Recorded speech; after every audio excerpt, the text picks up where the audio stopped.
সস্তায় সিম কিনতে গিয়ে আপনি কত বড় বিপদে পড়বেন সেটা আপনি কল্পনাও করতে পারবেন না। আপনি সস্তায় সিম কিনছেন, লোভনীয় অফার দিচ্ছে যে ৳20 সিম, ৳30 সিম বা ফ্রি সিম এবং সেখানে দেখা যাচ্ছে যে 50 জিবি নেট থাকছে, 1600 মিনিট থাকছে। এই লোভনীয় অফারে কিন্তু আপনি সিম কিনতে যাচ্ছেন ফুটপাতে বা বাজারের বিভিন্ন গুরুত্বপূর্ণ পয়েন্টে কিন্তু এই ডিলারগুলো সিম বিক্রি করে থাকে। খুবই রিজনেবল প্রাইসে। এখন প্রশ্ন হচ্ছে যখন আপনি ওখানে সিম কিনতে যাবেন ওই সিমগুলা কিন্তু জেনুইন না। ওই সিমগুলা কেউ না কেউ ব্যবহার করতো, একটা নির্দিষ্ট সময় পর্যন্ত বন্ধ করে রাখছে। লাস্টে কোম্পানি কি করছে সেই সিমগুলো বন্ধ করে দিয়ে তার রেজিস্ট্রেশন বাতিল করে দিয়ে পুনরায় অন্যকে রেজিস্ট্রেশন করে দিচ্ছে সিমগুলা।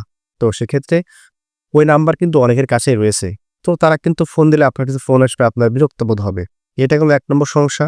আচ্ছা, ২য় সমস্যা হচ্ছে যে আপনি যখন ফুটপাতে সিম কিনতে গিয়ে বায়োমেট্রিক দেন, তখন ওই যিনি বিক্রেতা তিনি বলেন যে, "ভাই হয়নি, এটা রেজিস্ট্রেশন হয়নি, সমস্যা।"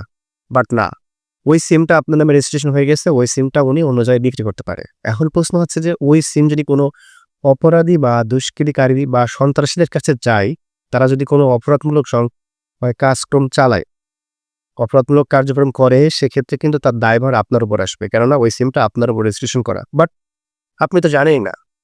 আপনি জানেন না যে ওই সিমটা আপনার নামে রেজিস্ট্রেশন হয়েছে। কিন্তু ওইটা হয়ে গেছে। সো ফুটপাত বা বাজারের যে বিভিন্ন পয়েন্টে ডিলারে সিম বিক্রি করে ছাতার নিচেই আপনারা এই সিমগুলো কিনবেন না। নিতান্তই প্রয়োজন না হলে এগুলো কিনবেন না। এগুলা কিনে সাময়িক সময়ের জন্য নেট মিনিট এগুলা ইউজ করে আপনি ফেলে দিতে পারেন। বাট এই সিমগুলা কখনোই আপনি পার্মানেন্ট ব্যবহার করবেন না। কারণ এতে আপনি কঠিন থেকে কঠিনতর বিপদেও পড়তে পারেন। কারণ এসব নাম্বারগুলো বিভিন্ন জায়গায় ছড়ানো ছিটানো থাকে।